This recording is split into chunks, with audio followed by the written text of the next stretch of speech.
सभी को मेरा नमस्कार। आज के इस लेक्चर में हिस्ट्री सेक्शन का मैं 5 क्वेश्चन का मॉडल आंसर डिस्कस करने जा रहा हूं। और ये जो क्वेश्चन था 11 अक्टूबर को मैंने टेस्ट लिया था अपने टेलीग्राम ग्रुप पे, और ये जो इसमें 3 क्वेश्चन का जवाब देना था। हालांकि मैं इसमें टोटल 5 क्वेश्चन दिया था हिस्ट्री का और 2 क्वेश्चन था डीआई का। डीआई में से 2 में से 1 क्वेश्चन सॉल्व करना था। डीआई का मैं किसी और लेक्चर में अच्छे से डिस्कस करूंगा कि डीआई कैसे सॉल्व किया जाए, बेसिक टू एडवांस लेवल का। तो इस लेक्चर में सिर्फ मैं जो है हिस्ट्री को डिस्कस करने जा रहे हैं। इस वीडियो को ध्यान से देखिएगा। और ये वीडियो मेनली जिनको 67 देना है, जिनको 68 देना है, और ख़ास करके उनको जिनको कि ये नहीं पता कि कैसे हम आंसर लिखें, how to write a good answer, तो ये वीडियो देखने के बाद आपको बहुत बेहतर ढंग से समझ आ जाएगा कि कैसे एक अच्छा आंसर हम लिख सकते हैं, खास करके बीपीएससी मेंस में। क्योंकि कई बार हमको मैसेज या कॉल आता है, फिर हमको लिखने में नहीं आ रहा है, पढ़ते हैं भूल जाते हैं, लेकिन कैसे उसका आंसर लिखा जाए, कैसे इंट्रोडक्शन लिखा जाए, कैसे बॉडी पार्ट लिखा जाए, कैसे कंक्लूजन लिखा जाए, ये सब का बहुत सारा हमको इसके रिगार्डिंग काफ़ी सारा कॉल या मैसेज आता है। आज इन सारे डॉट का आपका इस वीडियो में क्लियर हो जाएगा। वीडियो को ध्यान से सुनिए। और सबसे बड़ी एक जो हमको लगातार हमको मैसेज या कॉल आता है, इस बात को लेकर आता है, क्या सर अगर हिंदी माध्यम में अगर हम बीपीएससी में देंगे तो क्या जीएस फर्स्ट पेपर में 190 प्लस लाना पॉसिबल है? तो मैं आपको अपनी खुद की कॉपी दिखाता हूँ 63 बीपीएससी मेंस का, जहाँ पे हमको 191 मार्क्स आया था। और 63 में शायद उस बार का मेरे जहाँ तक मेरी जानकारी में एक हाईएस्ट मार्क था। और देखिए एक बीपीएससी में मीडियम कोई ज़्यादा इफेक्ट नहीं करता है, या कोई भी एग्ज़ाम हो। मेनली एक आपका कंटेंट कितना अच्छा है, कितना बेहतर आप आंसर को रिप्रेजेंट किए हैं, क्या आपने अकॉर्डिंग टू आंसर क्वेश्चन लिखा है कि नहीं लिखा है। हमेशा देखिए नंबर किसी भी एग्ज़ाम में मेंस में तभी मिलता है जब आप जो क्वेश्चन का डिमांड है अगर उसको आपने फुलफ़िल कर दिया है, तो ऑब्वियसली बात आपको नंबर अच्छे मिलेंगे। आइए सबसे पहले मैं आपको कॉपी दिखा देता हूं। हालांकि मैं उसका वीडियो ऑलरेडी इस यूट्यूब पे मैं अपलोड कर दिया हूं। आपको उसका अगर फुल वीडियो देखना है तो आप जाके प्लेलिस्ट में देख सकते हैं। आप ये देख सकते हैं कि ये मेरी खुद की कॉपी है। ये 63rd combined competitive mains exam general first exam हुआ था 13 जनवरी 2019 को, और ये आरटीआई का कॉपी है। इसमें देखिए कि जो मैं हिस्ट्री सेक्शन लिखा था उसमें फर्स्ट क्वेश्चन में 23, सेकंड में 21, थर्ड में 22, फिर जो है ये आपका जो है करंट अफेयर्स का मैं सेक्शन सॉल्व किया था जिसमें 21, 20, 21, और फिर ये डीआई में जो है, तो यहाँ देखिए टोटल जो मार्क है हमको मार्क्स जो है 191 था।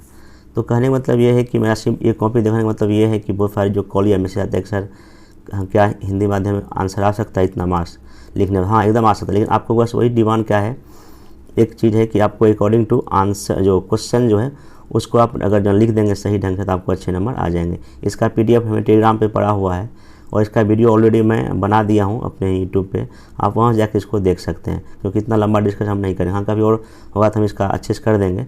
तो यही है कि सिंपल ये कहना कि नहीं, अगर आप बेहतर लिखेंगे नंबर आपको मिलेगा जीएस फर्स्ट पेपर में। और हाँ सबसे बड़ी बात है इसमें डीआई, जब आप डीआई सॉल्व नहीं करेंगे तब तो आपको इतना अच्छे मार्क्स नहीं मिलेंगे। और टू द पॉइंट आपको आंसर लिखना है, करंट हो या हिस्ट्री हो। तो उसी के रिगार्डिंग जो मैं अभी जो आपको मॉडल आंसर डिस्कस कर रहा हूँ इसी के अकॉर्डिंग मैं करूँगा, ताकि जो आप लोग को जो सबसे बड़ा डाउट है कि कैसे एक अच्छा आंसर लिखा जाए, उन सब के बारे में डाउट क्लियर हो जाए। डिस्कस करने से पहले कुछ और इन्फॉर्मेशन आप लोगों को देना था, क्योंकि मैं क्या प्रोग्राम चला रहा हूँ इसके बारे में बहुत लोगों को पता नहीं होता है। तो अभी प्रेजेंट में जो है जीएस पेपर जीएस सेकेंड कल से स्टार्ट हुआ है पॉलिटी सेक्शन, क्योंकि जीएस फर्स्ट जो है ना 4 अक्टूबर से स्टार्ट हुआ था हिस्ट्री सेक्शन। 4 अक्टूबर से 10 अक्टूबर तक चला था, डेली आंसर राइटिंग प्रोग्राम चला था, जिसमें कि मैं टॉपिक दे देता हूँ और मॉर्निंग 8 से 10 बजे तक टॉपिक में दे देता हूँ, उसका खुद का अपना नोट्स दे देता हूँ, और फिर दोपहर 12 तक उसी टॉपिक का 2 क्वेश्चन और एक डीआई का क्वेश्चन में सॉल्व करने ग्रुप में देता हूँ। और ये लगातार 4 अक्टूबर से लेके 10 अक्टूबर तक चला था पूरा हिस्ट्री सेक्शन में। और जब ये ख़त्म हो गया था 11 अक्टूबर को मैं हिस्ट्री सेक्शन का फुल टेस्ट लिया था और 2 क्वेश्चन में डीआई का सॉल्व करने दिया था। तो 11 अक्टूबर तो हिस्ट्री हो ही गया था।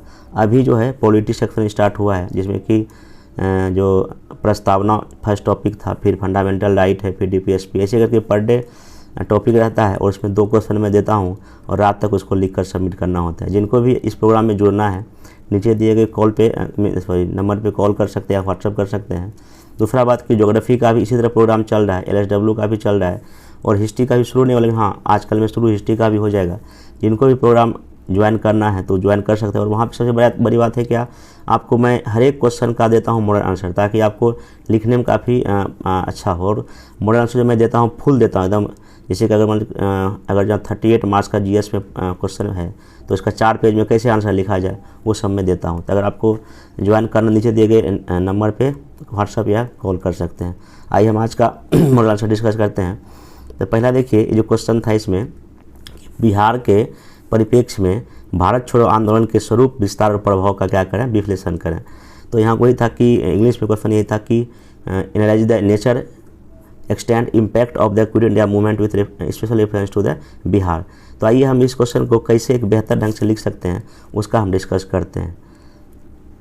यहाँ देखिए ये जो है मेरा मॉडल आंसर है, सेम टू सेम क्वेश्चन का है कि बिहार में विशेष परिप्रेक्ष्य में भारत छोड़ो आंदोलन के स्वरूप, विस्तार और प्रभाव का विश्लेषण करें।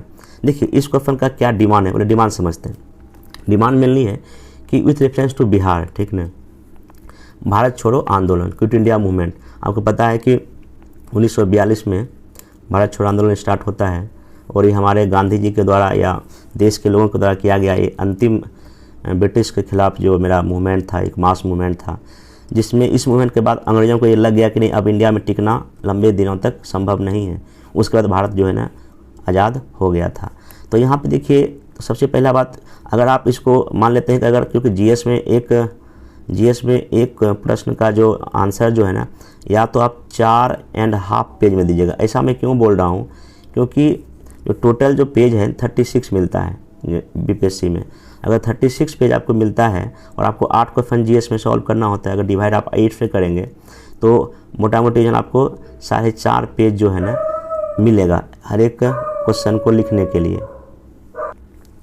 तो आपको 4.5 पेज लिखने को मिलेगा। इसका मतलब ये है कि एक प्रश्न को हमको मैक्सिमम 4.5 पेज में लिख के छोड़ देना है।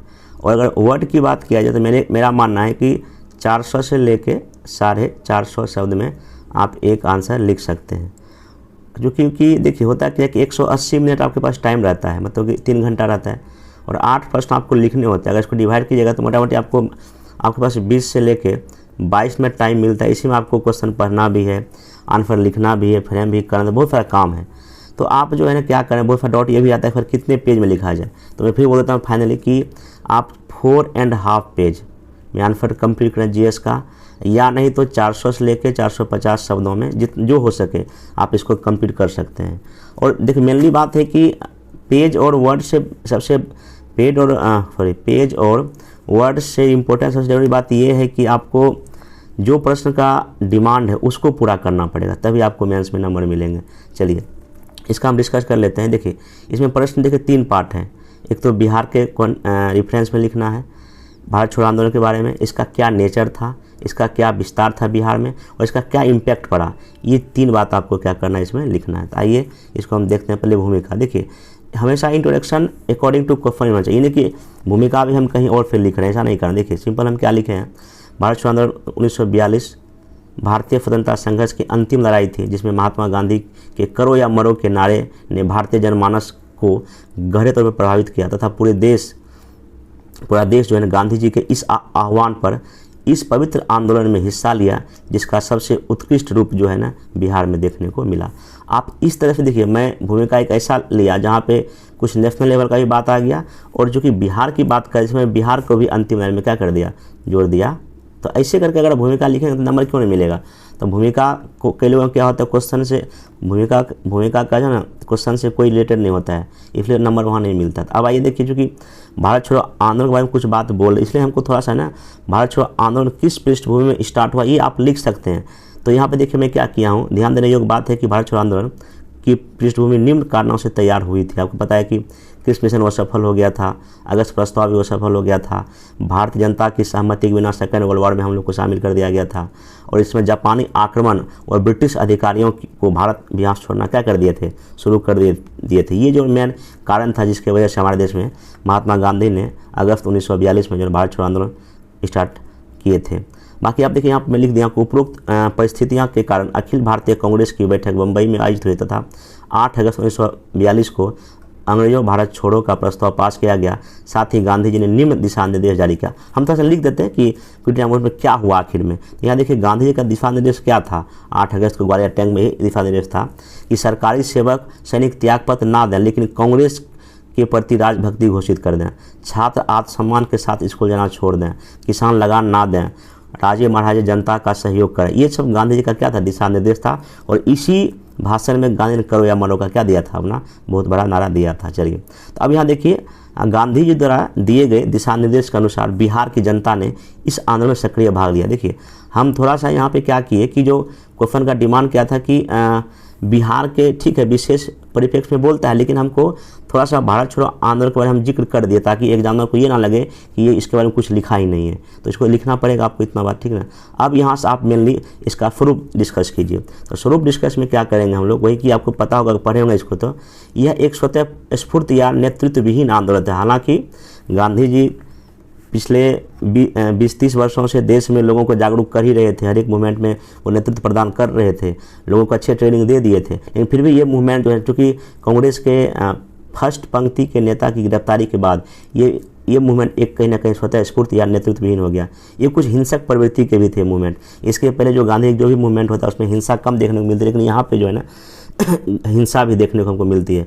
यह एक बड़ा मास मूवमेंट था, जन आंदोलन था, और ये ब्रिटिश विरोधी था, और यहाँ कई तरह के पैरेलल गवर्नमेंट की भी स्थापना क्या होती है इस बड़े मूवमेंट के दौरान। तो ये आपका जो है ना, देखिए नेचर का मतलब क्या है, यही इसका मेन जो 3-4 पॉइंट आपका क्या है, नेचर। आपको शॉर्ट में इसको डिस्कस करना। देखिए मैं लिख दिया यहाँ पे, भारत के साथ साथ बिहार में भी यह आंदोलन स्वतः स्फूर्त व नेतृत्वविहीन था। हालांकि गांधी जी पिछले 30 वर्षों से भारतीय जनमानस को आंदोलन हेतु प्रशिक्षित कर दिए थे, जिस कारण कांग्रेस के द्वितीय पंक्ति के नेताओं ने इस आंदोलन को क्या किया, आगे बढ़ाया। देखिए कांग्रेस के द्वितीय पंक्ति के नेता का मतलब क्या, फर्स्ट पंक्ति के नेता कौन कौन मान लिए, तो गांधी जी हो गए, जवाहरलाल नेहरू हो गए, सरदार वल्लभ भाई पटेल हो गए, डॉक्टर राजेंद्र प्रसाद हो गए, ये सब क्या थे, ये सब फर्स्ट पंक्ति के नेता थे। सेकंड में जैसे कि बिहार में आपको मिल जाएंगे जयप्रकाश नारायण जी हैं, या और भी जैसे कि राम मनोहर लोहिया हैं, ये लोग क्या हैं, ये लोग सेकंड पंक्ति के नेता थे। तो बड़े पंक्ति के नेता गिरफ्तारी के बाद जो छोटे लेवल पर जो नेता थे जो हर एक स्टेट में, उन्होंने इस मूवमेंट को क्या किया, आगे बढ़ाया। इसलिए होता है आगे आप यहाँ देखिए, गांधी जी और सहयोग और सोवियत में हिंसा के खिलाफ थे, परंतु इस आंदोलन उन्होंने हिंसा को ब्रिटिश शासन के विरुद्ध एक स्वाभाविक प्रतिक्रिया का नाम क्या हुआ था, दिया था। ये लिख सकते हैं। नेक्स्ट इसमें है कि बिहार में किसान, मजदूर, छात्र, महिलाओं ने बड़े स्तर पर इस आंदोलन में भाग लिया तथा जन आंदोलन का क्या कर दिया, रूप धारण कर लिया। सिर्फ बिहार नहीं बल्कि पूरे देश में ऐसा स्थिति था।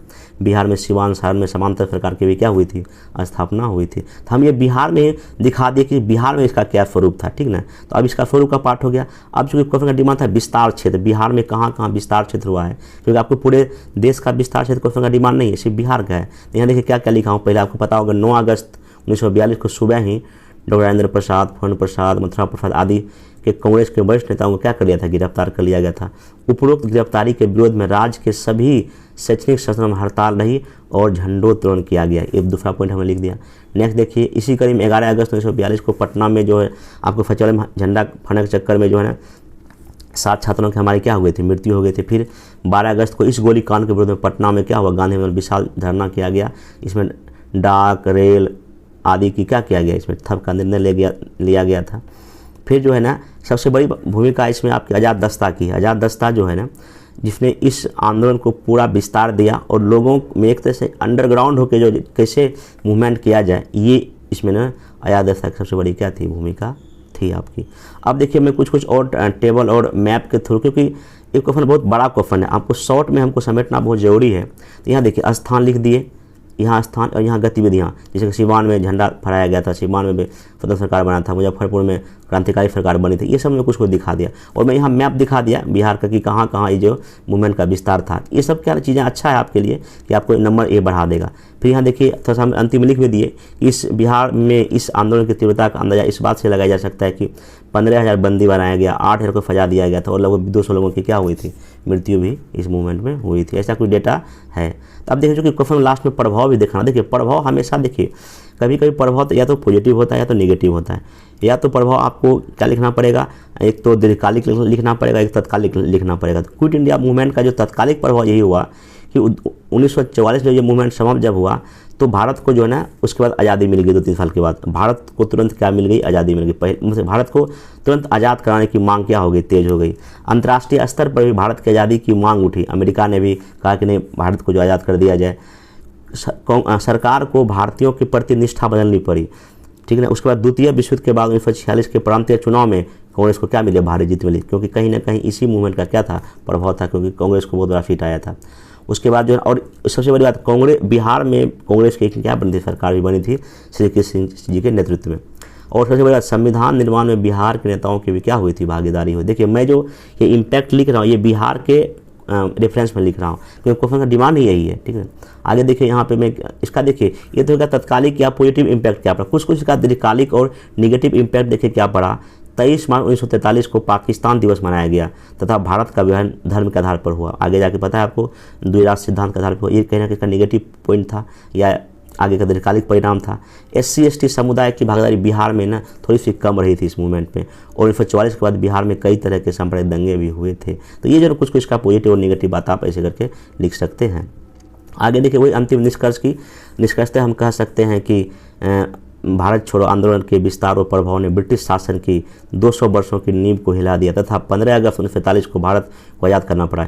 इस आज़ादी में बिहार की जनता ने अदम्य साहस और बलिदान का परिचय दिया।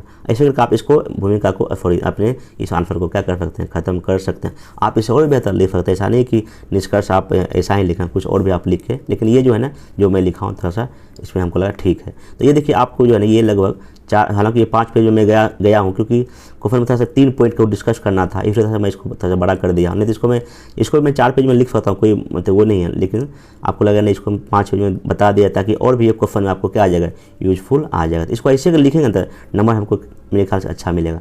दूसरा क्वेश्चन था इसमें, मौर्य और पाल कला की स्थापत्य कला का वर्णन करें, ठीक ना। तो मौर्य और पाल मैं सिर्फ यहाँ दिया था स्थापत्य कला, ठीक ना, मैं पूरा कला नहीं दिया था ताकि दोनों टॉपिक को एक में कवर किया जा सके टेस्ट में।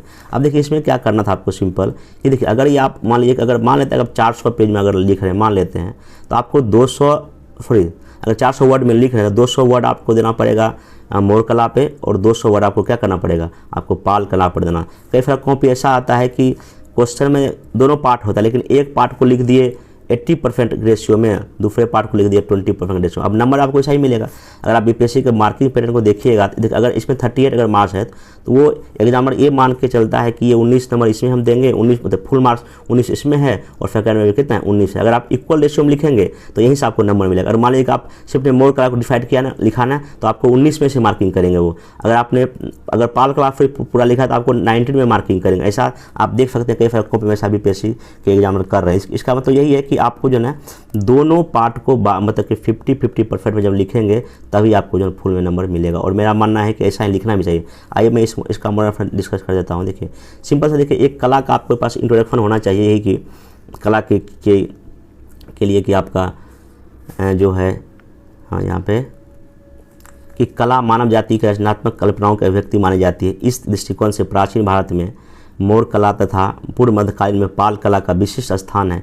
इन दोनों कला ने बिहार की संस्कृति और सभ्यता को क्या बनाया, विविधतापूर्ण बनाया। मैं शॉर्ट में ही 3-4 लाइन का ही भूमिका लिखने का कोशिश किया, क्योंकि देखिए अगर आप लंबा भूमिका अगर जो लिखना शुरू कर देंगे तो हो सकता है कि आपका क्वेश्चन छूट जाए। इसलिए ना कुछ शॉर्ट भूमिका, ताकि जो एग्जामिनर को पता चले नहीं ये मेनली अकॉर्डिंग टू क्वेश्चन लिखने के लिए यहाँ आया ही नहीं कि यहाँ पे लफाजी करने के लिए आया। अब यहाँ देखिए मैं मौर्य चूँकि स्थापत्य कला की सिर्फ बात करा, अगर आप पढ़े होंगे इसमें, देखिए मैं सिर्फ और सिर्फ क्या किया हूँ यहाँ पे स्थापत्य कला का ही जिक्र किया हूँ, मौर्य का आर्किटेक्ट जो है। तो ये देखिए मौर्य के स्थापत्य कला के अंदर क्या क्या बना था। देखिए इसमें आपको चंद्रगुप्त मौर्य के समय में आपको राजप्रसाद बना था, अशोक में स्तंभ स्तूप गुफा बना था, और दशरथ काल में जो है ना आपका गुहा विहार बना था। बस इतना ही दिखाना, बाकी और कुछ नहीं दिखाना। अब वहीं देखिए यहाँ पे लिख दिया कि मौर्य कला की सबसे अनूठी और भव्य चंद्रगुप्त मौर्य द्वारा निर्मित राजप्रसाद है। इसकी विशेषता में सबका लिख दिया, विशेषता पटना में मिला है, 80 स्तंभ वाला ये भवन है, स्तंभ पत्थर से बना हुआ है और छत और फर्श जो है किससे बना हुआ, लकड़ी से बना हुआ, इसका लिख दिया। शॉर्ट में आगे देखिए कितना फीट लंबा है, इतना चौड़ा लिख दिया। भव्यता का वर्णन यहाँ एरियन और फायान भी करते हैं इसके बारे में। और पटना को चारों ओर से क्या कहते हैं घेरा गया था, मैं लिख दिया। अगला देखिए स्तूप का लिख दिया, महात्मा बुद्ध के जीवन से जुड़ी हुई स्थापत्य कला है, अर्धगोलाकार है, आकृति में दिखा दिया। फिर यहाँ पे सांची का जिक्र कर दिया। फिर मैं यहाँ पे जो है आपका इस तरह से एक डायग्राम क्या कहें सिंपल से बना, डायग्राम को तो फजाना भी नहीं। कई लोग को देखते नहीं डायग्राम को बहुत फजा के बनाएंगे। अगर आप डायग्राम को बहुत फजा के बनाएंगे तो आपका 10 मिनट यहीं बर्बाद हो जाएगा। नहीं, डायग्राम आपको मुश्किल से आपको डायग्राम में 20 से लेकर 30 सेकंड देना, उतना अधिक देना भी नहीं कि डायग्राम ही 5 मिनट से बनाते तो लिखिएगा क्या आप फिर। ठीक है, चलिए नेक्स्ट चलते हैं। यहाँ पे आप फिर देखिए स्तंभ का हम जिक्र कर दिए हैं। अब देखिए स्तंभ तो अशोक काल में बहुत सारा बना था। अब स्तंभ का उद्देश्य देखिए मैं धार्मिक उद्देश्य लिख दिया हूँ, कुछ समान उद्देश्य भी था तो ये दिखा दिया। फिर गुहा विहार देखिए यहाँ पे मौर्य वंश के आजीविकों के लिए आपको पता है गुहा विहार का निर्माण किया गया था, चट्टान को काट के बनाया गया था। ये बेलनाकार आकृति था, अंदर चमकदार पॉलिश भी किया गया था। और कुछ गुफा का मैं एग्जाम्पल दिया गया में नागार्जुन की पहाड़ी पर, बराबर की पहाड़ी पर, इतना लिख सकते हैं आप, कोई दिक्कत नहीं। बाकी देखिए अब तो देखिए इतना मैंने क्या किया कि मैं कोशिश किया कि इक्वल रेशियो में लिखा जाए, नहीं कि किसी को कम की ज़्यादा किया जाए। ये मैं आपका देखिए मोड़ कला यहाँ लिख दिया। ठीक है, ये मोड़ कला हो गया। अब देखिए आगे आप जब इसको देखेंगे कि यहाँ पे कि मैं पाल कला को मैं लिख दिया। देखिए पाल स्थापत्य कला। अब पाल में क्या क्या बना है, पहला महाविहार बना है, स्तूप बना है, चैत्य बना है और क्या बोला मंदिर, यही 4 चीज़ बना है ना। तो अभी देखिए महाविहार को देख दिए। और महाविहार का विकास क्यों हुआ, शिक्षा के विकास के लिए ईंट और पत्थर से निर्मित किया गया। कई कमरे इसमें आयताकार कमरे हैं। ठीक है, और मैं यहाँ थोड़ा सा क्या कर दिया, एक डायग्राम बना दिया। देखिए जितना आपको डायग्राम पॉसिबल हो सके उतना ही बनाइए, लेकिन पूरा हमको वहाँ पे चित्रकारी करने लगना है। फिर देखिए प्रमुख महाविहार निर्माता लिख दिए, उदयनपुरी, विक्रमशिला। ऐसे सब टेबल या बॉक्स आप देखिए अपने आंसर में टेबल, ठीक ना, फ्लो चार्ट, मैप, डायग्राम जितना हो सके आप यूज़ करें। हाँ, लेकिन ज़्यादा यूज़ करना सही नहीं है। ठीक ना, जहाँ पॉसिबल वहीं करना है। देखिए स्तूप है, अब देखिए स्तूप का भी मिलता है, पाल कला में स्तूपों का भी निर्माण किया जाता था। अब देखिए ऑलरेडी हम यहाँ स्तूप लिख दिए हैं, तो अब दोबारा स्तूप को लिखने की जहाँ जरूरत नहीं है। क्यों लिखेंगे दोबारा, हमने यहाँ जिक्र कर दिया कि हाँ फिर से यहाँ भी स्तूप बनाए जाते थे, बस ठीक हो गया। आगे देखिए यहाँ लिखा है कि इस वंश के शासकों ने पहले से चली आ रही स्तूप निर्माण को आगे बढ़ाया। स्तूप के माध्यम से महात्मा बुद्ध के विचारों को तत्कालिक युग में क्या आज भी प्रासंगिक बनाने का प्रयास किया है। मतलब खाली लिख दिया। अब आप फिर से वही डायग्राम बनाना, ये तो मेरी अच्छी बात नहीं, क्यों टाइम बर्बाद करना, एक ही डायग्राम बना के चलिए। अब देखिए चैत्य है, तो बुद्ध भिक्षुओं के निवास के लिए बनाया गया था। ठीक ना, और यहाँ पूजा स्थल भी था ये। ठीक ना, और यहाँ बेलनाकार जो है इसकी क्या थी, आकृति थी। ऐसा डायग्राम बना दिया यहाँ पे और ये साक्ष्य लिख दिया, खत्म बात। फिर मंदिर देख लिए, पाल शासक धार्मिक सद्भाव के तहत हिंदू मंदिरों का निर्माण कराए थे। मुख्यतः मंदिर नागर शैली के थे, टीले खुले मंदिर थे, गया का विष्णुपद मंदिर है, कहलगांव मंदिर है। ये बस हो गया, इतना चीज़ सफिशिएंट है आपको। आप ज़्यादा डिटेल में लिखेंगे तो आपका टाइम आप उसके बाद नहीं है। ठीक ना, बाकी देखिए अब यही हम अंतिम में क्या कर निष्कर्ष लिख दिए हैं।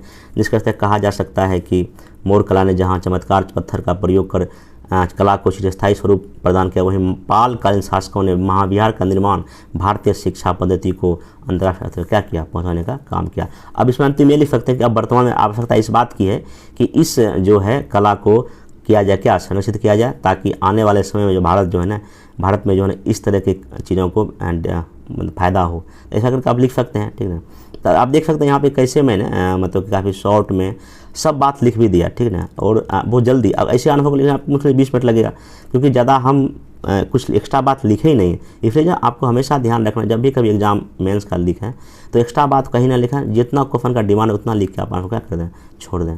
अब देखिए अगला क्वेश्चन जो था इसमें आपका ये था कि हम दिए थे कि आधुनिक भारत को बनाने में नेहरू जी की क्या भूमिका है। आधुनिक भारत को बनाने में नेहरू की क्या प्रासंगिकता या भूमिका। देखिए यहाँ पे देखिए कुछ चीज़ें आप समझिए कि कभी कभी क्वेश्चन पूछता है कि विशेषता या फीचर्स क्या है।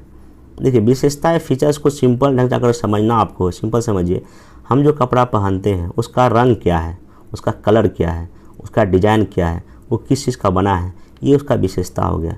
अगर उसी कपड़े का अगर कोई इम्पोर्टेंस पूछे, महत्व पूछे या रिलेवेंस पूछे, तो इसका मतलब क्या है, उस कपड़े को हम पहन के पार्टी में जा सकते हैं, हमारे बॉडी को क्या करता है, बचाता है, हम सुंदर दिखने के लिए पहनते हैं, ये इसका क्या हो गया, इम्पोर्टेंस हो गया। तो आप फीचर्स और विशेषता और महत्व या इम्पोर्टेंस या फीचर्स के शब्दों को समझिए। देखिए की टर्म को जब तक आप नहीं समझेंगे तो आपको उसमें भी अच्छा नंबर नहीं आ पाएगा। यहाँ चूँकि प्रासंगिकता या महत्व को पूछा जा रहा है, तो यहाँ पर हमको इसी पॉइंट को क्या करना है, डिस्कस करना, वो भी आधुनिक भारत को बनाने में जवाहरलाल नेहरू की क्या प्रासंगिकता है, इस पर आपको क्या करना है, चर्चा करना है। तो आइए यहाँ पे हम इसको करते हैं देखिए सबसे पहले इसका क्या करेंगे, हम लिखेंगे भूमिका। भूमिका में देखिए हम क्या लिखे हैं कि जवाहरलाल नेहरू स्वतंत्रता के पूर्व और पश्चात की भारतीय राजनीति में केंद्रीय व्यक्तित्व थे। महात्मा गांधी की मृत्यु से स्वतंत्र भारत की राजनीति में एक प्रकार की शून्यता को भरते हुए 1964 तक देश के प्रधानमंत्री रहे तथा वे आधुनिक राष्ट्र राज, एक संप्रभु, समाजवादी, धर्मनिरपेक्ष, लोकतांत्रिक गणतंत्र, औद्योगिक विकास आदि के वास्तुकार या आर्किटेक्ट माने जाते हैं। मतलब ये भारत के जो है क्या है, एक तक आर्किटेक्ट थे, क्योंकि जो आज़ादी के बाद 1964 तक यही देश के कार्य थे, पीएम रहे थे, और इन्हीं के कार्यकाल में हमारे देश में कई सारी चीज़ें हुई थी। ठीक है, इतना भूमिका लिख सकते हैं आप। नेक्स्ट आप इसमें आ सकते हैं कि आगे यहाँ लिखना है थोड़ा सा बैकग्राउंड की। ये ध्यान देने एक बात है कि अंग्रेज भारत में नितांत गरीबी, भूखमरी, क्षेत्रवाद, संप्रदायवाद, पिछड़ी कृषि और उद्योग आदि को छोड़कर गए थे। इस विकट परिस्थिति में नेहरू जी अपने दूरदर्शी सोच से आधुनिक भारत की क्या रखी थी, नींव रखी थी। हम तो यहाँ पे बैकग्राउंड भी क्या किया, बता दिया। ऐसे लिख सकते आप। अब देखिए उनकी क्या प्रासंगिकता है। देखिए पहली बात तो अगर आप राजनीतिक दृष्टिकोण से देखेंगे तो संविधान निर्माण में उनका भूमिका था। सबसे पहली बात लोकतंत्र की स्थापना करने में था, समाजवाद को लाने में था, धर्मनिरपेक्षता को बढ़ावा देने में था। आर्थिक दृष्टिकोण से उन्होंने क्या किया, हमारे देश में मिश्रित अर्थव्यवस्था लाया, लोक कल्याणकारी राज्य की अवधारणा रखी, उद्योगों का विकास किया, पंचवर्षीय योजना लागू किया और भूमि सुधार भी उन्होंने ही किया था। आगे अगर सामाजिक दृष्टिकोण से उनकी अगर हम रिलेवेंस को देखें तो छुआछूत उन्मूलन, जमींदारी प्रथा को इन्होंने खत्म करने का भी प्रयास किया था। फिर अगर विदेश नीति के दृष्टिकोण से देखें तो यहाँ पर उनका कूटनीतिकता, पंचशील, अफ्रीका एशिया एकता को बढ़ाने का काम किया था। फिर अगर साइंस टेक में देखें तो परमाणु ऊर्जा और भी कई तरह की इन्होंने किया था। इतना देख सकता IIM है, IIT है, ये सब कॉन्सेप्ट उन्हें लाया था। अब यहाँ बारी बारी देखिए हम सबको डिस्कस कर दें, आप शायद देखिए, हम इसको रीडिंग कर दें। देखिए हम लिखे हैं राजनीतिक व्यवस्था की दृष्टि से उनका महत्वपूर्ण योगदान संविधान निर्माण तथा स्वतंत्र भारत की प्रथम सरकार को स्थिरता, नेतृत्व, विकासोन्मुखी मार्ग पर अग्रसर कराने में है। जहां एक तरफ संविधान की उद्देशिका में लोकतांत्रिक मूल्यों में उनकी आस्था और हमारी राज व्यवस्था के स्वरूप की झलक दिखाई देती है, वहीं वह वैचारिक नींव आधुनिक भारत के निर्माण की आधार बनी। मतलब कि उन्होंने जो उद्देशिका जो पढ़ा था, उस उद्देशिका या प्रस्ताव में जो बात उन्होंने बोला था, उससे कहीं ना कहीं हमारे आने वाले भारत के लिए जो है ना कई तरह का आधार बना, ये जिक्र कर सकते हैं। आगे आर्थिक दृष्टिकोण से उन्होंने, चूँकि वो एक खुद समाजवादी थे, तो समाजवादी आदर्शों से उन्होंने क्या हमारे यहाँ मिक्स्ड इकोनॉमी अपनाया, 5 ईयर प्लान चलाया, योजना आयोग का गठन किया और उन्हीं के योजना आयोग के द्वारा या पंचवर्षीय योजना के तहत 12 पंचवर्षीय योजना देश में क्या हुआ, लागू हुआ। और आज अगर भारत यहाँ तक अगर इकोनॉमिक क्षेत्र में है तो आप ये मान के चलिए कि इनके द्वारा स्टार्ट किया गया पंचवर्षीय योजना काफ़ी हद तक क्या है, जिम्मेदार है। हालांकि इसमें कुछ निगेटिव भी था, लेकिन फिर भी अगर देश को यहाँ तक लाने में इस 5 ईयर प्लान का बहुत बड़ा क्या है, योगदान है। फिर अभी उसी के बाद नीति आयोग बना है, योजना आयोग को ही तर्ज पे। आधारभूत उद्योग, आपको पता है कि जितना भी स्टील पावर प्लांट है इनके ही शासनकाल में लग गया था, चाहे भिलाई हो या बोकारो हो, सब ये। और खासकर जो जल विद्युत परियोजनाएँ हैं, जो मल्टीपर्पज़ प्रोजेक्ट है, मल्टीपर्पज़ प्रोजेक्ट को नेहरू जी आधुनिक भारत का मंदिर की संज्ञा देते थे, तो आप ये लिख सकते हैं। बाकी लोक कल्याणकारी राज्य के आदर्शों एवं आकांक्षाओं का रूप वंचित, दलित, पिछड़े समूह को वो हमेशा क्या देते थे, प्राथमिकता देने के काम किए उन्होंने। सबसे बड़ी बात, भूमि सुधार की हेतु जमींदारी प्रथा उन्मूलन किया, काश्तकारी कानून और नवी अनुसूची को उन्होंने क्या किया था, संविधान की अनुसूची में जोड़ा था। और चूँकि जो भी इसमें सब्जेक्ट रखे जाते थे उनमें सुप्रीम कोर्ट अपना कोई निर्णय नहीं दे सकता था शुरुआती दौर। बाद में तो केशवानंद भारती का नहीं, 9th अनुसूची में जो भी चीज़ डाला जाएगा उसका हम रिव्यू कर सकते हैं। तो इन्होंने ये सब काम किया था। आगे विदेश नीति में अगर देखें तो विदेश नीति कहीं ना कहीं उन्होंने स्टार्ट किया था 1950 में, चूँकि क्या था, दुनिया 2 खेमों में बटी हुई थी, शीत युद्ध का दौर था। शीत युद्ध के दौर में भी नेहरू जी जो है ना एक अलग से गुट व्यवस्था की नीति का क्या किए, पालन किए और खुद उस गुट का नेतृत्व भी कहीं ना कहीं प्रदान किए। मतलब उस दौर में जब दुनिया या तो अमेरिका के पिछलग्गू था या रशिया के पिछलग्गू था, लेकिन भारत नहीं कहा हम एक अलग रास्ता पर चलेंगे, ये बहुत बड़ी बात थी। और ये किसने किया, कहीं ना कहीं इसमें नेहरू जी का ही क्या था, योगदान था। तो 1950 की वैश्विक राजनीति में जब शीत युद्ध का दौर शुरू हो गया था, दुनिया जब 2 खंभों में बट गई, अमेरिका गुट और सोवियत संघ गुट, इस विकट परिस्थिति में स्वतंत्र विदेश नीति को अपनाया और गुट व्यवस्था का क्या किया, पालन कर, जो उसमें बहुत बड़ी बात थी। इतना आसान नहीं कि एक नए आज़ाद हुए देश के लिए आप अलग से विदेश नीति अपना लो, जब जहाँ अमेरिका का बहुत दबदबा हो, रशिया का बहुत दबदबा हो, ठीक है। और सबसे बड़ी बात क्या है, पंचशील समझौता 1954 आज भी भारतीय विदेश नीति का क्या आधार स्तंभ है, जो उन्हीं के समय आया था। और सबसे बड़ा एशिया अफ्रीका के साथ कैसे एकता पर बल इन्हीं के वजह से दिया गया। अभी भी अफ्रीका को हम काफ़ी इंपॉर्टेंस देते हैं अपनी विदेश नीति में, इससे इसका रिलेवेंस है। अगर सामाजिक, धार्मिक और सांस्कृतिक दृष्टिकोण से देखेंगे तो भारत में वर्षों से चली आ रही छुआछूत, जातिवाद, दलित हिंसा को खत्म किया। गंगा यमुनी तहजीब की संकल्पना पर उन्हें सर्व धर्म संभव की नींव रखी, मतलब सभी धर्म बराबर हैं, इन्होंने कहा। और देखिए, जब देश आज़ाद हो रहा था, जब काफ़ी देश में दंगे हो रहे थे, नेहरू जी ने पूरे देश के लोगों को ये कहा, खास करके जो अल्पसंख्यक थे, कि आप अपने धर्म को लेकर टेंशन ना लें, मैं हूँ तो यहाँ कुछ भी नहीं होगा, सभी की धार्मिक भावनाओं को जो है ना सुरक्षित रखा जाएगा। उन्होंने काफ़ी अच्छे से इस बात को जनता के सामने रखा था। ये आज़ादी के बाद की समय बात है। आगे उन्होंने ये लिखा भी है कि अल्पसंख्यकों को विश्वास दिलाया कि वो भारत में पूरी तरह क्या है, सुरक्षित हैं और धर्मनिरपेक्षता का पूरी तरह पालन किया जाएगा। ठीक है, इतना सब इन्होंने लिख सकते हैं आप। आगे देखिए, साइंस टेक में इन्होंने क्या क्या किया था कि आधुनिक भारत में वैज्ञानिक और मनोवृत्ति के निर्माण में योगदान दिया, बल्कि कई संस्था जैसे परमाणु ऊर्जा है, एनटीपीसी है, पेट्रोलियम कंपनी, आईआईटी है, आईएमएम की नींव भी रखी थी। आप यहाँ जिक्र कर सकते हैं। फिर यहाँ पे नेहरू जी ने सबसे बड़ी बात देखिए क्या हुआ, नेहरू जी ने 3 आम चुनाव में कांग्रेस का क्या नेतृत्व किया। जब देखा कि संविधान में कुछ कमियां रह गई है तो समय समय पर संविधान संशोधन भी कराए तथा नेहरू के जीवन काल में 17 संविधान का क्या हुआ, संशोधन हो चुके थे, ताकि परिवर्तित आर्थिक और सामाजिक परिस्थितियों से निपटा जा सके। मतलब कि 1964 तक नेहरू जी ने जो भी संविधान संशोधन किया वो देश की ही परिस्थिति के अकॉर्डिंग किया।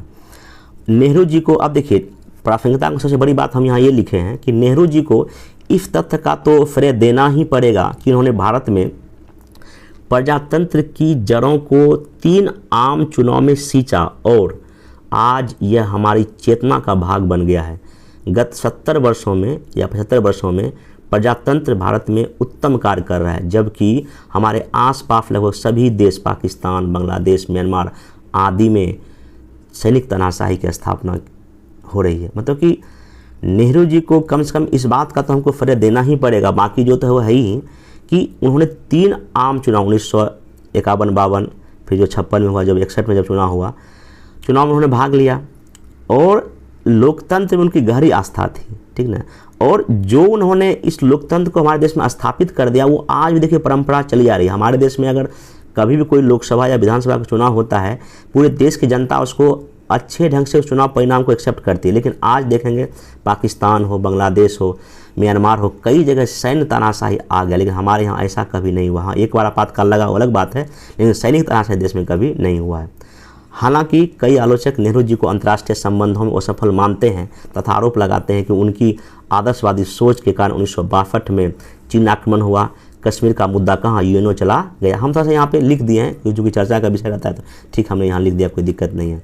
तथा भारतीय राजनीति से बड़े स्तर पर प्रभावित, मतलब इनका ये आलोचना किया जाता है। ठीक ना, तो अब निष्कर्ष जो है ना, बस इतना ही आप करना है कि कुल मिलाकर यदि नेहरू जी की आधुनिक भारत बनाने में रिलेवेंस पर विचार करना हो तो हमें 1947 का बटा हुआ भारत, हर तरफ फैली दंगाई की भावना, क्षेत्रवाद, भूमि स्वामीवाद, विकृत सोच, नितांत गरीबी और भुखमरी को भुलाना नहीं चाहिए। मतलब कि चूँकि भारत जिस स्थिति में था और जब उनके मरने के बाद उन्होंने कहने का इसमें बहुत उन्होंने अच्छा कर दिया था। अतः 1947 से 2020 तक भारत निर्माण में नेहरू जी भी एक माननीय नायक हैं। तो यहाँ पे हमें अंतिम में बस यही लिखें कि 1947 से 2020 मतलब 22 हो गया, हालांकि मेरा तक भारत निर्माण में नेहरू जी एक माननीय नायक है। मतलब कि अगर भारत अगर यहाँ तक है तो कहीं ना कहीं हमको नेहरू जी को श्रेय देना पड़ेगा, इसलिए मैंने ऐसा यहाँ लाइन लिखा है। तो आप अंतिम में यही बात लिख सकते हैं कि वही कि जिस समय नेहरू जी को जो भारत मिला था, ठीक है ना, उस भारत में हर तरफ दंगाई, उसमें दंगा था, क्षेत्रवाद था, जमींदारों का काफ़ी बोलबाला था, गरीबी बहुत ज़्यादा था, भुखमरी था। उस विकट परिस्थिति में भारत को यहाँ तक लाने में कहीं ना कहीं उनकी भूमिका को हमको भूलना नहीं चाहिए। इस करके आप लिख सकते हैं, तो आपका आंसर क्या हो जाएगा, अच्छा माना जाएगा। चलिए नेक्स्ट चलते हैं। अब देखिए दूसरा जो अगला क्वेश्चन था इसमें, ये वीर कुंवर सिंह की आलोचनात्मक भूमिका था। मैं देख लेता हूँ, हाँ यहाँ पे 57 की क्रांति में वीर कुंवर सिंह के योगदान का आलोचना करना। देखिए योगदान भी दिखाना, उनके कुछ नेगेटिव बात को भी क्या करना है, लिखना है। आइए हम इस क्वेश्चन का आंसर आपको बता देते हैं। इस प्रश्न को लिखने में कई लोगों को दिक्कत होता है, कैसे लिखें हम भूमिका, भूमिका या बॉडी पार्ट कैसे लिखा, आइए आपको बारीकी चीज़ों का आज हम समझाते हैं, आपको बेहतर ढंग से समझ में आ जाएगा। चलिए सबसे पहली बात क्या करना है हमको, इसमें एक अच्छा सा भूमिका क्या लिखना है कि सन 1857 के स्वतंत्रता संघर्ष में बिहार के महानायक वीर कुंवर सिंह की भूमिका महत्वपूर्ण है। उन्होंने न केवल बिहार में 57 के विद्रोहियों का नेतृत्व, या यहाँ लिखते क्रांतिकारी, अच्छा शब्द लगेगा विद्रोही कार्ड में, क्रांतिकारियों को नेतृत्व प्रदान किया, बल्कि सैनिक व जमींदारों के पारस्परिक सहयोग से बने गठबंधन बनाते हुए क्रांति को राष्ट्रीय स्तर तक क्या किया, पहुंचाया। तो सबसे बड़ी भूमिका देखा यही है कि इन्होंने मूवमेंट को कहाँ, राष्ट्र स्तर तक ले गए, क्योंकि नाना साहेब से मिले और भी कई लोगों से मिला था उन्होंने।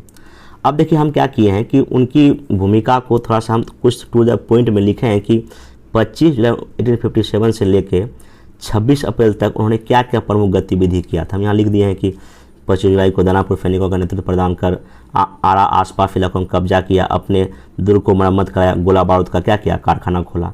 फिर मैं इसमें क्या लिख दिया कि 29 और 30 जुलाई को डनवर की सेना से भीषण लड़ाई लड़ी, परंतु वीर कुंवर सिंह गुरिल्ला या छापामार युद्ध पद्धति से लड़ते हुए डनवर को हरा दिया। फिर देखिए 3 में क्या लिखे, पुनः अंग्रेज आरा पर कब्जे हेतु विसेंट आयर की सेना को भेजा और उनको भी लड़ाई में, हालांकि अंग्रेज जीता लेकिन वीर कुंवर सिंह को पकड़ नहीं पाए और वो क्या कर गए, रोहतास होते हुए कहाँ चले गए, रामगढ़ बटालियन के सैनिकों का भी नेतृत्व प्रदान किया।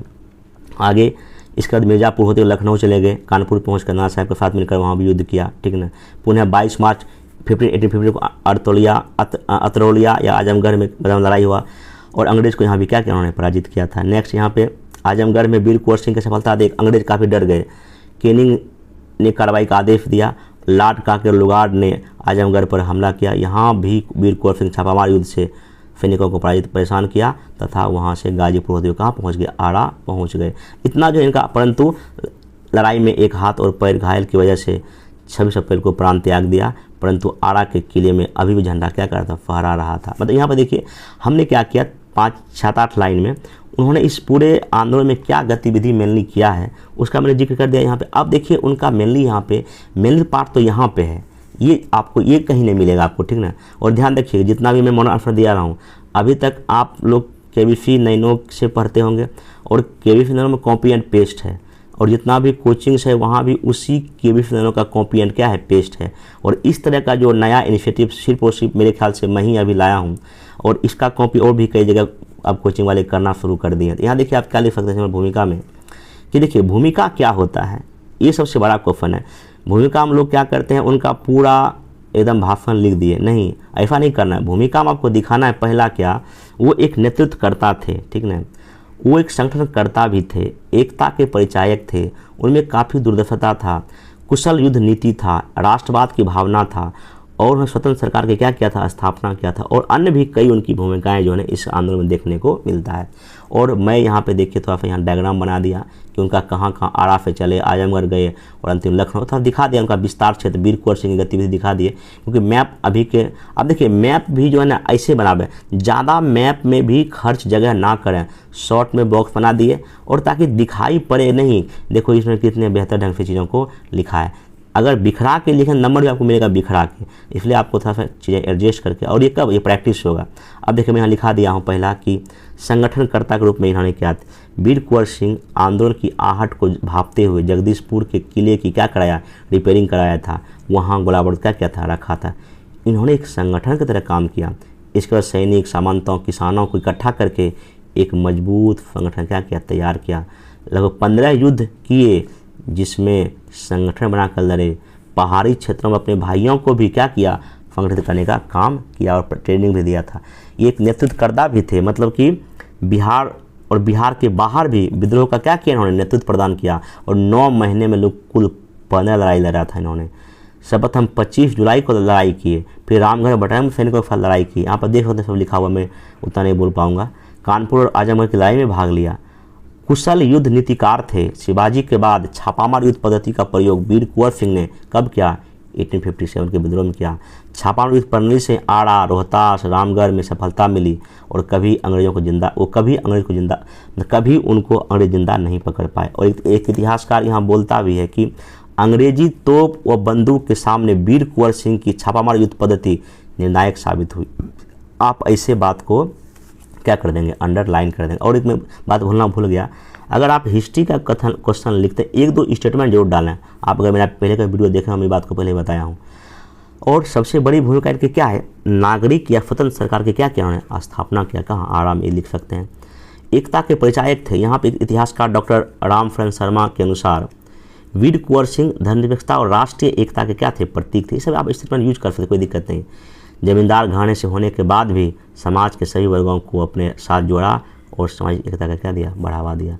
राष्ट्रीयता या राष्ट्रवाद का देखिए, 57 के विद्रोह को स्थानीय स्तर से लेकर राष्ट्रीय स्तर तक पहुंचाने में इनकी महत्वपूर्ण भूमिका रही। शायद ही अन्य कोई विद्रोही नेता ऐसा कर पाए। अगर ऐसा होता, अगर ऐसा कोई और भी एक दो नेता कर लेते तो शायद ये मूवमेंट, इस विद्रोह का परिणाम कुछ और भी हो सकता था।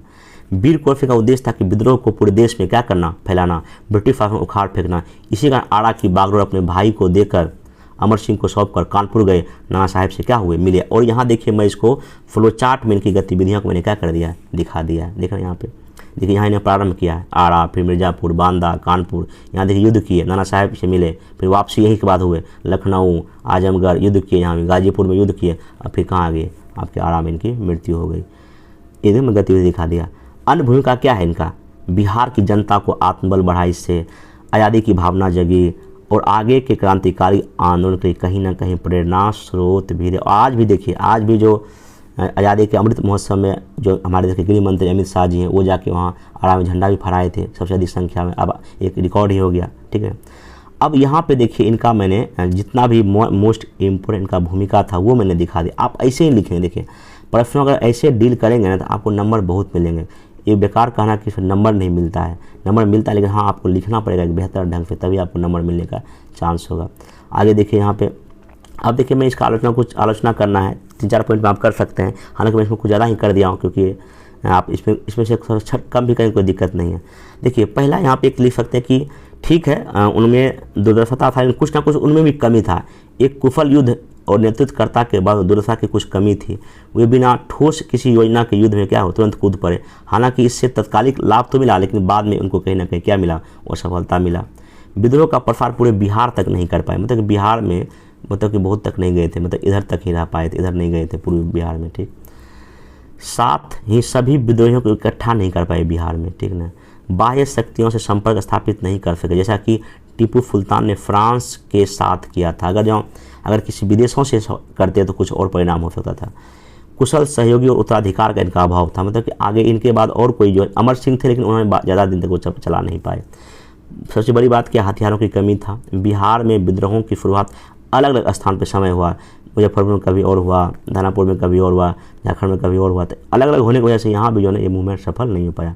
और वीर कुंवर सिंह उत्तर और पूर्व बिहार के विद्रोहियों को से संपर्क स्थापित करने में कामयाब नहीं रह पाए। ये भी आप इनका नेगेटिव, इतना नहीं लिखना, मैं यहाँ फटाफट लिख दूँ, आप 1-2 लिखें, क्योंकि देखिए ज़्यादा नेगेटिव करना भी खतरनाक हो सकता है। आप 2 या 3 ज़्यादा ना लिखें। हम ऐसे लिख दिए कि अगर आपको 1-2 पॉइंट और हो जाए तो आप याद करके लिख लेंगे, सब आपको नहीं लिखना है, ठीक है, ध्यान रखिएगा। अब अंतिम में यहाँ पर वही एक निष्कर्ष में कुछ कमियाँ के बावजूद वीर कुंवर सिंह ने 57 के विद्रोह का नेतृत्व प्रदान करते हुए सैनिक को इकट्ठा किया, साथ ही औपनिवेशिक सत्ता को ललकारा भी। शायद इतिहास में पहली बार ऐसा हो रहा था कि 75 साल का कोई बूढ़ा जवान ब्रिटिश साम्राज्यवाद की नींव हिला रहा था। निश्चय ही बिहार में स्वतंत्रता संग्राम के नायकों में वीर कुंवर सिंह अग्रणी रहे हैं। अगर ऐसे आप अगर अंतिम करेंगे तो आपका आंसर अच्छा होगा। और यहाँ पर आप लिख सकते हैं कि अभी हाल ही में जो है ना, जो इनके आज़ादी के अमृत महोत्सव पर इनका मतलब कि झंडा वहाँ तोलन किया गया, इतना करंट आप जोड़ सकते हैं, कोई दिक्कत नहीं। तो ये जो आपका जो है ना, जो 4 क्वेश्चन इसमें था, इसको मैं डिस्कस कर दिया। अब एक क्वेश्चन यहाँ बच गया, मैं इसको भी डिस्कस कर देता हूँ। देखिए एक क्वेश्चन और बच गया, एक क्वेश्चन आपका ये देखिए, अभी तक ये हो गया, भारत छोड़ो हो गया, पाल कला हो गया, मोर कला हो गया, आधुनिक भारत नेहरू जी की भूमिका हो गया, वीर कुंवर सिंह। अब यहाँ पे देखिए एक क्वेश्चन था, मिसप्रिंटिंग हो गया था, ये 1900 है यहाँ, ठीक है। 1900 ईस्वी के बाद बिहार में किसान आंदोलन पर आपको क्या आलोचनात्मक टिप्पणी लिखना है। मैं आइए इसका क्वेश्चन डिस्कस कर देता हूँ। यहाँ देख सकते हैं, हालांकि क्वेश्चन में क्या है कि 1900 के बाद है, तो यहाँ पे मैं पूरा लिख दिया हूँ कि भारतीय स्वतंत्रता संग्राम के पृष्ठभूमि में बिहार में हुए विभिन्न किसान आंदोलन पर क्या चर्चा करना है। तो यहाँ देखिए एक जो है, हम इसको कथन या स्टेटमेंट के साथ इस आंसर को शुरुआत किए। आप यहाँ देख सकते हैं, सीखिए कैसे स्टेटमेंट देकर भी हम प्रश्नों को स्टार्ट कर सकते हैं। हम यहाँ लिखे हैं कि हमें पानी दो हम प्यासे हैं, हमें रोटी दो हम भूखे हैं, हमारे कृषि ऋण माफ़ कर दो, हमें ज़मींदारों के शोषण से बचाओ। ये एक नारा था, कथन था। कब? 1937 के बिहार प्रांतीय सरकार के समक्ष किसानों द्वारा व्यक्त उपरोक्त पीड़ा कहीं ना कहीं ब्रिटिश शासन के दौरान किसानों की दयनीय स्थिति को दिखाता है तथा इसकी स्वतंत्रता भ्रष्ट नीति और कृषि के वाणिज्यीकरण के खिलाफ 19वीं और 20वीं सदी में बिहार में कई किसान आंदोलन हुए, जो प्रत्यक्ष या अप्रत्यक्ष रूप से स्वतंत्रता संघर्ष के साथ भी क्या हुआ, चला। मतलब कि ये देखिए 1900, आपको पता है 1937 में प्रांत में चुनाव हुआ था और वहाँ बिहार में भी सरकार बनी थी कांग्रेस की, और 1937 में जो कांग्रेस जीती थी उनके पीछे किसानों की भूमिका बहुत बड़ी थी। इसलिए किसान अपनी मांग को लेकर जो है ना सरकार के समक्ष अपनी बात क्या कह रहे थे।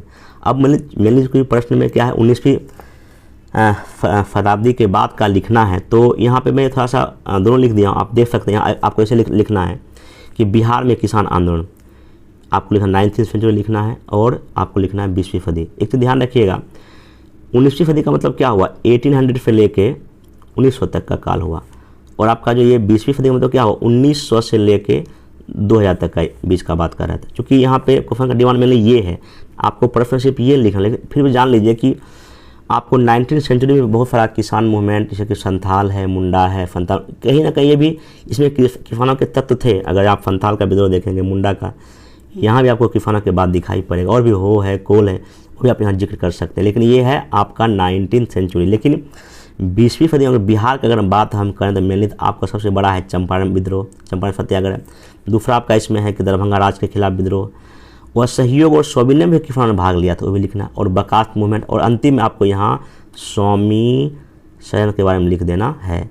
अब इतना करने के बाद आपको थोड़ा यहाँ लिख देना आखिर क्या वजह था कि किसान बिहार में आंदोलन किए। पहला वही कौन सा प्रथा, जमींदारी प्रथा, शोषण हुआ, लगान की दर काफ़ी ऊँचा था, कृषि का वाणिज्यीकरण हो रहा था, ज़मीन से बेदखली हो रहा था, और साहूकार के ऋण के चंगुल में क्या हो गए थे, लोग फंस गए थे। इतना था बैकग्राउंड। हालांकि प्रश्न का डिमांड लिखना कारण नहीं यहाँ, लेकिन फिर भी हम क्यों नहीं थोड़ा फ्लो चार्ट में कारण को लिख सकते, कोई दिक्कत नहीं इतना, ठीक ना। अब यहाँ देखिए लिख दिया हूँ कि 19वीं सदी में 57 के विद्रोह, संथाल और मुंडा विद्रोह में किसानों की प्रारंभिक अभिव्यक्ति दिखाई पड़ती है तथा ब्रिटिश और स्थानीय जमींदारों के विरुद्ध किसानों ने क्या किया था, संघर्ष किया था। अब यहाँ पे मेनली हमको क्या लिखना, चंपारण। 20वीं सदी में 1917 का चंपारण सत्याग्रह किसान आंदोलन के साथ राष्ट्रीय और राष्ट्र स्वतंत्रता संग्राम का भी प्रस्थान बिंदु माना जाता है। जनगठिया पद्धति के विरोध में गांधी जी के नेतृत्व में घटित यह सत्याग्रह बिहार के किसान आंदोलन का एक मार्गदर्शक साबित हुआ। और यहाँ पे ध्यान रखिए, यहाँ लाइन लिखिए, यहाँ उल्लेखनीय है कि गांधी युगीन के 3 बड़े नेताओं गांधी जी, नेहरू जी, पटेल ने क्रमशः चंपारण, अवध, बारदौली के किसान आंदोलन में हस्तक्षेप किया। वे आगे चलकर वे तीनों राज गांधीवादी राजनीति के केंद्र के रूप में क्या हुए थे, सामने आए थे। अब बिहार में गांधी जी का जो उनका कार्य था काफ़ी ज़्यादा मतलब कि एक्टिव या पॉपुलर था। फिर देखिए हम दिखा देंगे वह सहयोग में कहाँ कहाँ किसान ने भाग लिया बिहार में। यहाँ पे कर नादो का यहाँ भी नारा हुआ था, प्रस्ताव पास किया गया था नागपुर अधिवेशन में। सारण बिहार में गंभीर इसका असर हुआ था, किसान अब क्या हो गए, संगठित हो गए, इतना आप लिख सकते हैं। बाकी इसी 1922-23 में मुंगेर में मोहम्मद जुबैर और श्रीकृष्ण के नेतृत्व में किसान ने आंदोलन किया था। फिर सभी हम लिख सकते हैं। यहाँ पे सबसे बड़ा बात क्या था, चौकीदारी कर नहीं देंगे, ठीक ना, इसके खिलाफ बड़ा मूवमेंट यहाँ होता, छपरा, फान, भागलपुर में दिखा सकते हैं आप, ये भी किसानों द्वारा ही किया गया था। फिर यहाँ पे आप सभी ने अवज्ञा आंदोलन में जो बिहार में जो किसान ने चूँकि चौकीदारी कर के खिलाफ मूवमेंट किया था, लिख सकते हैं। बिहार पर किसानों ने ऊँची लगान का विरोध किया। किसानों की शिकायत को सुनने के लिए कांग्रेस ने राजेंद्र प्रसाद के अध्यक्षता में एक कृषक जांच समिति का भी क्या किया था, गठन किया था, इतना लिख सकते हैं। नेक्स्ट जो आप अब मेनली इनका भूमिका ले सकते हैं, स्वामी शरण का और किसान मूवमेंट क्या क्या हुआ। बिहार के किसान को गांधी जी के बाद स्वामी शरण ने क्या किया, चरम बिंदु पर पहुंचा दिया। इसकी प्रत्यक्ष भागीदारी 1928-1940 के बीच दिखाई पड़ती है, क्योंकि इनका जो मेन रोल 1928 से लेकर जो है 1940 तक था मेन इनका। इसी दौरान क्या हुआ, अखिल भारतीय किसान सभा गठन हुआ, और भी उन्होंने बिहार में कई सारे सभा का गठन किया था, वो भी आप लिख सकते हैं, ठीक ना। आगे 1930 से 40 के दशक में राष्ट्रीय आंदोलन ने अपना सामाजिक आधार बढ़ाने के लिए किसानों के साथ लिया, वहीं किसान भी अपनी समस्या के लिए राष्ट्र आंदोलन से क्या हुए, जुड़ गए। मतलब कि यहाँ पे देखिएगा आप कि एक समय ऐसा आता है 1930 के बाद, ऐसा एक समय आता है जब किसान मूवमेंट और जो राष्ट्रीय मूवमेंट आपस में मिल जाता है। इसी देखिए क्या था कि किसान जो है कांग्रेस के साथ कभी कभी असहज महसूस क्यों करते थे, क्योंकि कांग्रेस में मैक्सिमम जो लोग थे वो क्या थे, किस बैकग्राउंड के थे, वो ज़मींदार थे। अब चूँकि ज़मींदार एक तरफ और किसान एक तरफ हो गए। अब कांग्रेस के साथ दिक्कत ये था कि अगर वो किसान की बातों को सुनती तो उनके ये ज़मींदार गुस्सा हो जाते। अगर कांग्रेस सिर्फ ज़मींदार की बात सुनती थी तो किसान नाराज हो जाते थे। इसका मतलब ये हुआ कि राष्ट्रीय मूवमेंट के दौरान कांग्रेस के सामने एक अलग तरह की समस्या थी, ठीक है ना, तो ये आपको जानना पड़ेगा। तो यहाँ वही लिख दिया हूँ कि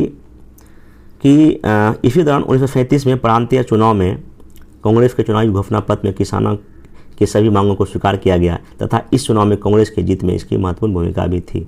आगे देखिए, हालांकि जब सरकार गठन हो गया था तो किसानों की मांग पर ध्यान नहीं देने के कारण किसान आंदोलन वामपंथी विचारधारा से क्या हुआ, जुड़ गया था। इसलिए हुआ ये था कि जो सरकार जो बनी थी बिहार में, उसमें मोस्टली जो है ना, हमने बोला आपको ज़मींदार बैकग्राउंड के आदमी थे। अब ज़मींदार खुद हैं तो वो क्यों किसान की समस्या को सुनेंगे, इसलिए एक बड़ा समस्या था बिहार में या पूरे देश के में इस मूवमेंट का। इसलिए बाद में जो है ना ये मूवमेंट जो है ना कहाँ जुड़ गया, वामपंथी विचारधारा से जुड़ गया। इसके प्रमुख कौन थे, कायानंद थे, राहुल सांकृत्यायन थे, आगे यहाँ पे लोग आ गए थे। अब इसमें एक अंतिम लिखना बकास्त 1935 से लेकर 1937 में ज़मीन को लेकर जो है ना व्यापक जो है मूवमेंट हुआ। देखिए बकास्त भूमि क्या था, 1930-32 के आसपास जो है किसानों ने अपना ज़मीन जो है वापस कर दिया था, किसको, ज़मींदार को, कुछ प्रॉब्लम के कारण। बाद में किसानों ने कहा कि नहीं, हमको ज़मीन क्या दो, वापस दो, इसी को कहा गया था बकास्त आंदोलन, ठीक है ना, इसीलिए मूवमेंट चलाया गया था।